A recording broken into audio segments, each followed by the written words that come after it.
எல்லாருக்கும் வணக்கம். விவசாயம் ஒரு நாட்டோட முதுகெலும்புன்னு சொல்லுவாங்க. நான் இன்னைக்கு கேரளா போனப்போ ஒரு கிராமத்தில் நான் கண்ட காட்சிகள் தான் இதெல்லாம். பச்சை பசேலுன்னு போர்வை பொத்துனது போல நான் பார்த்த இந்த வயல்வெளிகள் என்னை ரொம்பவே கவர்ந்தது. ஒரு காலத்தில் என்னோட கிராமமும் இப்படி தான் இருந்தது.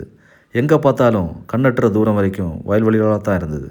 அந்த ஞாபகத்தை என் கண் முன்னாடி வந்து போனதை இந்த வயல்வெளிகள் எனக்கு காட்டுச்சு.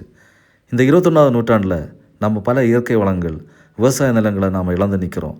அதுக்கு முக்கியமான காரணம் மனிதர்களோட பேராசையும் சோம்பேறித்தனமும் தான் காரணம். விவசாயத்தோட முக்கியத்துவம் இன்றைக்கி இருக்கக்கூடிய புதிய தலைமுறைக்கு தெரிய வாய்ப்பே இல்லை.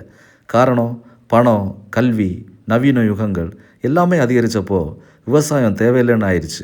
இந்த விவசாய நிலங்கள் இப்படி அழிஞ்சு போச்சுன்னா இன்னும் கொஞ்சம் நாட்களில் உணவுப் பொருட்களோட விலை பல மடங்கு அதிகரிக்கும். மிகப்பெரிய உணவு பற்றாக்குறை ஏற்படக்கூடிய ஒரு நிலைமை ஏற்படும்.